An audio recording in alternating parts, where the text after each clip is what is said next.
Continuamos con el profesor doctor Magín Lapuerta, quien es director del Grupo de Combustibles y Motores de la Universidad de Castilla-La Mancha, España. Él es experto en combustión y emisiones, con particular interés en el uso de combustibles residuales y renovables.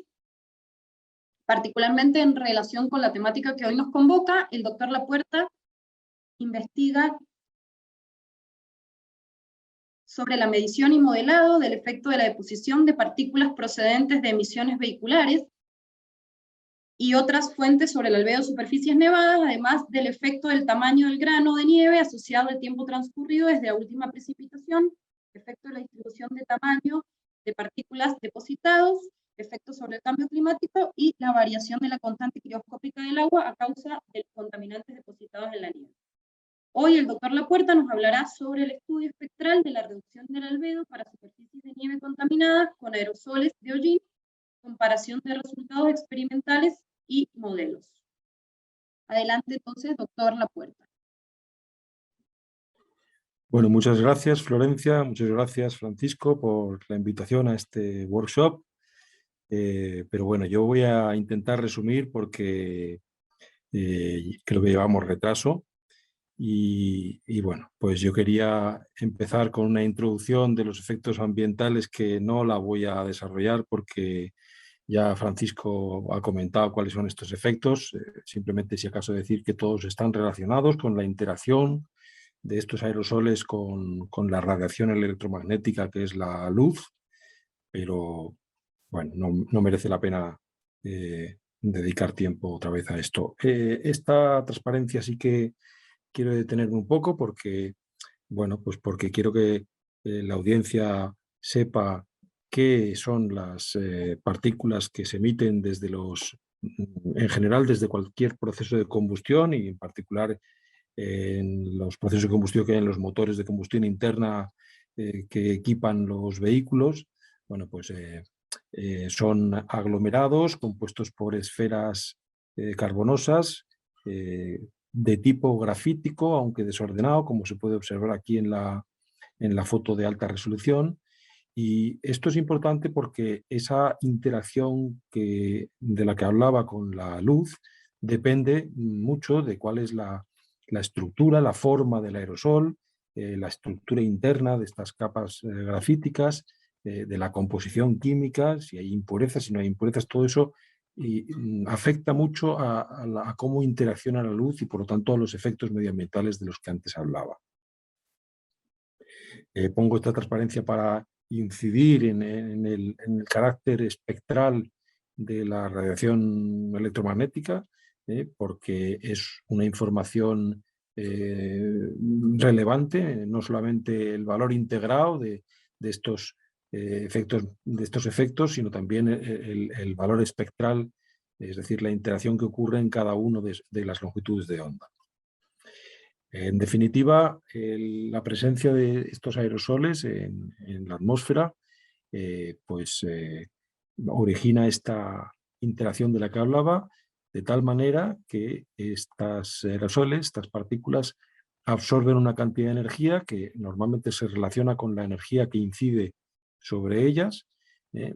y también se puede expresar este efecto por medio de un cociente entre un área imaginaria de absorción,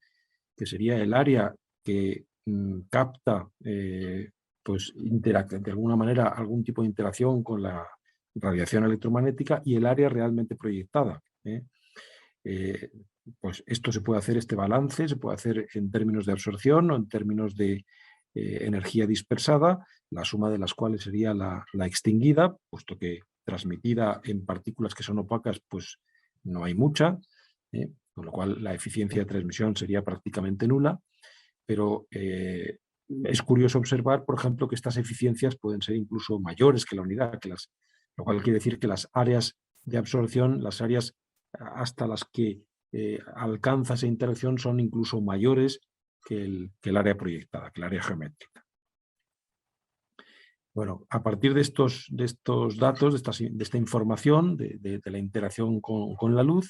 se pueden definir dos parámetros. Uno es asociado a la propia partícula cuando está suspendida en la atmósfera, que es el single scattering albedo, que sería la eficiencia de scattering o de dispersión partido por la extinción, y ya en el caso de las superficies opacas, como por ejemplo puede ser una superficie nevada, pues el albedo, simplemente el albedo de la superficie, que sería la intensidad o la energía reflejada dividido por la que incide sobre él. Estos dos conceptos tienen que estar claros, los dos son parámetros menores que la unidad, que se mueven, como Francisco ha dicho, entre 0 y 1, y a la hora de estimar, de modelar estos efectos, el parámetro más importante sin duda es el índice de refracción. El índice de refracción es una característica inherente al material, no es lo mismo el índice de refracción de una sustancia carbonosa que de un polvo mineral o de lo que sea, y es un número complejo que tiene dos partes, una parte real, normalmente se llama como n, y una parte imaginaria, que expresan, la primera, pues la distorsión de la velocidad de la luz debido a esa interacción de la que hablaba, y la segunda, pues cómo se atenúa la intensidad de luz al atravesar la partícula del aerosol. Bueno, por lo tanto, antes de empezar a modelar, a plantearse cualquier tipo de modelo, es necesario hacer una recopilación de cómo estimar este índice de refracción, porque como ya he dicho, es muy sensible. Los resultados son muy sensibles al índice de refracción. Una opción es la recopilación bibliográfica. En el caso del hollín, que son las partículas carbonosas de las que hablaba, tenemos la desgracia de que no hay acuerdo, hay mucha dispersión, porque depende de muchos métodos de medida distintos, de muchos tipos de hollín, de muchas morfologías, de muchas composiciones. Y la otra opción, que es en la que nuestro grupo está trabajando en los últimos meses o en los últimos años incluso, es modelar este índice de refracción por medio de un modelo, que es el modelo de dispersión, y que nosotros tenemos integrado en nuestro modelo de propiedades ópticas. Por suerte, no hay tanta dispersión en el índice de refracción del otro protagonista de nuestro trabajo, que es el hielo. Aquí sí que hay mucho más consenso, hay dos fuentes bibliográficas, pero como se ve, muy coincidentes, tanto en la parte real como en la parte imaginaria. Y esta transparencia la pongo para insistir en que las partículas carbonosas procedentes de procesos de combustión, como es esta de aquí, este aglomerado que se ve en la foto, son muy pequeñas, son de las más pequeñas que se pueden encontrar en la gran variedad de aerosoles que se pueden encontrar en la atmósfera. Aquí hay un ejemplo de esta variedad. Esto sería humo de tabaco, por ejemplo, son partículas más grandes y de tipo más líquido, y sin embargo las partículas procedentes de proceso de combustión son sólidas y con esta forma enracimada. Son partículas que pueden llegar a los 200, 250 nanómetros, en todo caso siempre submicrónicas, formadas por esferitas, que son lo que nosotros llamamos las partículas primarias, de alrededor de 25 nanómetros de diámetro y con una densidad inherente de menos de 2 kilos por litro. Esta forma se cuantifica por medio de un parámetro que es la dimensión fractal, que de alguna manera recoge cómo es de irregular esta forma, cosa que también influye en esa interacción electromagnética de la que hablaba. Ejemplos de lo importante que es conocer bien la morfología es, por ejemplo, que el tamaño importa, es decir, cuanto más grande es una partícula, un aglomerado, más luz dispersa y menos absorbe, como está indicado aquí con el grosor de estas líneas, y cuando más pequeña pasa lo contrario, menos luz dispersa y más absorbe. Pero a igualdad de tamaño incluso, también la forma es importante. Por ejemplo, aquí se puede ver, al clasificar los aglomerados en función de su dimensión fractal 1 sería un aglomerado lineal y 3 uno esférico, es que cuanto más grande es la dimensión fractal, cuanto más alta es la dimensión fractal, pues más dispersa y menos absorbe, y lo contrario cuanto más pequeña es. Este modelo, que recoge el cálculo del índice de fracción, pero también las eficiencias de dispersión, las secciones específicas, ópticas, etcétera, pues es lo que nosotros hemos desarrollado en los últimos años, dando lugar a un producto, a un software, hemos denominado Optipar, y que cuando para partículas esféricas se compara con otros softwares de uso común, como por ejemplo el SNICAR, pues dan resultados pues que son muy coincidentes, y sin embargo el nuestro tiene la ventaja de que puede discriminar en función de la morfología de las partículas, de su composición, etc. Aquí, por ejemplo, he puesto como ejemplo el efecto del ángulo cenital del Sol, que por supuesto influye en el albedo. Esto lo voy a comentar, me viene bien comentarlo cuando ahora hable de los experimentos que hemos hecho, y el efecto, otra vez, otra comparación de la buena calidad de las predicciones cuando las partículas son esféricas de nuestro modelo con respecto a SNICAR. Aquí se ve el efecto del tamaño del grano de nieve, que es otro de los parámetros más influyentes en el albedo. Bueno, pues esto es en cuanto a la parte teórica, y en cuanto a la parte experimental, lo que nuestro grupo ha aportado en este proyecto ha sido pues, un espectroradiómetro que diseñamos nosotros con la ayuda de una empresa, pero esto no es comercial, esto está realizado a la carta, es una maleta en la que hay 6 espectroradiómetros, de los cuales 3 cubren el rango desde 300 hasta 2500 nanómetros para el detector que es enfocado hacia el Sol, de manera que mide la irradiación solar, y los otros 3, en los mismos rangos, pues que acaban en una fibra óptica que conecta con el detector que está enfocado hacia abajo con el fin de medir la radiancia procedente del suelo. Y en concreto voy a hablar ahora muy brevemente del trabajo que se hizo este mes de agosto en el Portillo, donde quisimos ver cuál era el efecto de la presencia de tráfico en una carretera, pues en una transecta en puntos que sucesivamente se iban alejando del foco de emisión, que era una carretera muy transitada, porque pues, por ahí pasan todos los camiones que suben y bajan, sobre todo los que suben son los que más emiten, para cruzar la frontera Chile-Argentina. Antes de eso se hizo un estudio de cuál era el efecto de la posición del Sol, porque por desgracia no se pudo, no tenemos 12 espectroradiómetros para medir al mismo tiempo en todos los puntos, y por lo tanto antes hubo que discriminar los 2 efectos que aquí se contraponen, en realidad 3, que ahora hablaré del tercero. Uno es la posición del Sol, la posición del cenit, y la otra es el que íbamos buscando, que es el efecto de cómo se van dispersando los contaminantes a lo largo del espacio. Estos fueron los resultados de albedo ya directamente. Esto es el resultado de dividir la radiancia con la irradiancia, y efectivamente se observó que a lo largo del día, del transcurso del día, estando colocado el espectroradiómetro siempre en el mismo punto, y además esto hecho en un día en el que el tráfico estaba cerrado, como se ve ahí, la carretera no tiene camiones, porque ese día estaba la nieve recién caída y no había tráfico, pues a lo largo del día el albedo va disminuyendo hasta que alcanza un mínimo, que suele ser al mediodía, y luego ya empieza a crecer otra vez. No se ve la curva limpia que hubiéramos esperado, pero por lo menos nos sirve para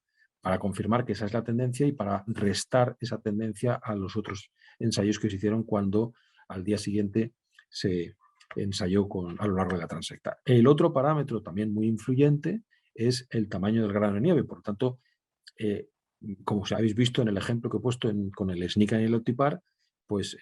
es muy influyente sobre el albedo. Por lo tanto, no podemos atribuir a la presencia del tráfico cosas que pueden ser debidas o al ángulo cenital o a variaciones en el tamaño del grano. Por tanto, en cada punto tuvimos que tomar fotografías de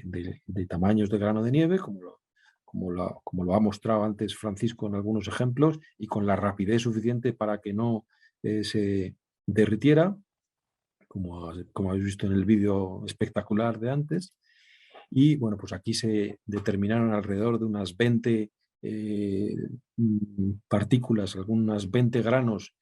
para su dimensionado. Aquí están seleccionados en negro. Esto se digitalizó, se binarizó la imagen para tener los tamaños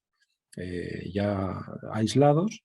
y se clasificaron por tamaños. Una vez clasificados y hecho esto en todas las fotos, 3 por cada punto y en todos los puntos, pues se pudo hacer la estadística de cada imagen. Esta es la estadística asociada a una sola imagen, en concreto el punto 4 y en una de las 3 fotos que se tomaron en el punto 4, donde estas son las 3 fotos, donde se sacó una distribución de tamaños del grano. Este sería el valor medio de esta distribución, son distribuciones adimensionales, y aquí están el histograma correspondiente a los diferentes radios, como veis aquí, en todos los casos radios de tamaño de grano pequeños, porque la nieve era joven, ya he dicho que el día anterior acababa de nevar, por lo tanto radios relativamente pequeños. Esto extendido a todos los puntos de la transecta, pues nos dio esta distribución de tamaños, y el conjunto de todo pues nos dio este histograma y este diagrama polar total del conjunto de todos. Esto es muy importante porque gracias a esta información es posible modelar los efectos discriminando, no atribuyendo a lo que es el tráfico cosas que no son del tráfico, sino que son del tamaño del grano o, como hemos visto antes, de la posición solar. Una vez ya hechos estos trabajos previos necesarios para esa discriminación, pues entonces ya aquí están los resultados, ya el día en el que estaban pasando todos los camiones, como se ve en la foto de arriba, y al alejarnos de la carretera es donde se encontró pues esa variación que nosotros esperábamos que fuera pues una variación más limpia de ir cambiando a lo largo de la carretera, pero sin embargo no se observó, se observó una evolución un poco más errática, que es la que estamos tratando de explicar con la ayuda de otros equipos que se utilizaron en paralelo, como fueron pues, los etalómetros que se iban incorporando en una torre, que se incorporaron en una torre que iba moviéndose en paralelo al espectroradiómetro y que permitió pues, ver que a medida que nos alejábamos de la distancia o del punto inicial, que a su vez estaba situado como unos 20 metros o 30 metros de la carretera, pues íbamos encontrando una pauta de concentración de black carbon o de concentración de aerosoles de distintos tamaños. De hecho, aquí lo que está representado son los distintos tamaños de aerosoles y aquí están pues las distintas frecuencias del etalómetro. No necesariamente todas ellas están asociadas a black carbon, aunque la que más relacionada está es la de 880 nanómetros, que es esta de aquí, pero en cualquier caso, en todas las frecuencias se observó una acumulación de contaminantes en alrededor de 90 metros desde el punto inicial, que también se confirmó con esta gráfica que muestra las PM10, PM2,5 y PM1, donde también se observó que alrededor de 90 había una acumulación que seguramente tenemos que atribuir a un bucle en la corriente del viento que se formaba debido a la hendidura de la zona en la que medimos, que es una zona que se llama cancha pelada, alrededor de la carretera. Bueno, pues esto es un poco una muestra de los trabajos experimentales que hicimos en esta campaña del mes de agosto, con muchos instrumentos asociados,